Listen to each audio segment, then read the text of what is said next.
В Якутске начал работу Дальневосточный форум «Умный город. Комфортная среда для жизни». Руководители министерств и ведомств страны, представители органов власти Дальневосточного федерального округа обсуждают вопросы цифровизации городского хозяйства. Проект «Умный город» стартовал в России в 2018 году в пилотном режиме, а начиная с этого года стал обязательным в рамках двух нацпроектов – «Жилье и городская среда» и «Цифровая экономика». Всего в число пилотов проекта входит 26 городов страны. Якутск является единственным в Дальневосточном округе пилотным городом проекта Минстроя Российской Федерации. Обмен ценным опытом внедрения новых практик перехода городской жизни на умные технологии – основная задача форума. Коллеги показали, присутствовали все пилотные города, в том числе представители города Якутска, и коллеги показали, как можно, в принципе, за небольшие финансовые вливания объединить все вообще службы города.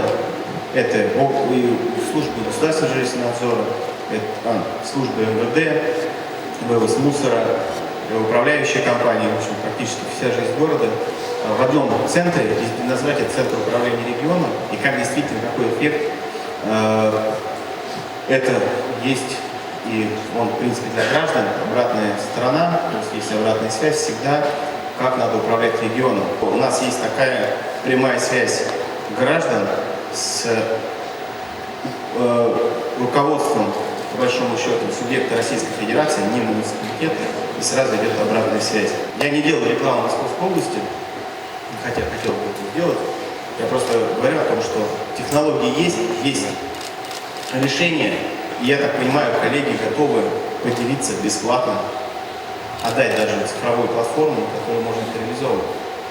Коллеги, и это вот в нашей части правительства от умного города к умному региону должно лечь за основу. Мэр города рассказала об опыте применения современных технологий на панельной сессии «От умного города к умному региону». Сардана Аксентьева отметила, что Якутск активно внедряет инструменты цифровой экономики и управления. Так, система «Безопасный город», объединив в Якутске 120 камер видеонаблюдения, позволила снизить уровень уличной преступности в городе. В сфере жилищно-коммунальной службы подспорьем в налаживании оперативной связи горожан со службами ЖКХ стал портал «УАН-Клик».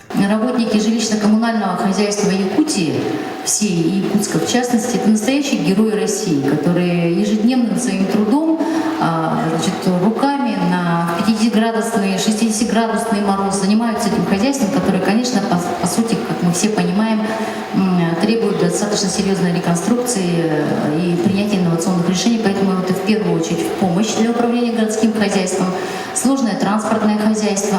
Ну и очень мне запомнились слова Чибиса, который сказал, что самая главная цель внедрения умного города – это раскрытие творческого потенциала человека.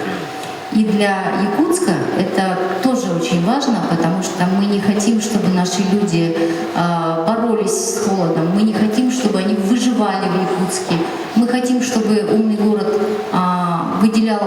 помогал им освободить время для развития творчества, жизни, наслаждения этой жизнью и радости. Поэтому здесь еще и очень такая философская задача перед нами видится. Дорожная карта проекта «Умный город» состоит из 11 разделов. От городского управления до адаптации к экстремальным климатическим условиям Крайнего Севера. Участников форума ждет насыщенная рабочая программа по внедрению нововведений. Татьяна Павлова, Спиридон Лопатин, Якутск ТВ.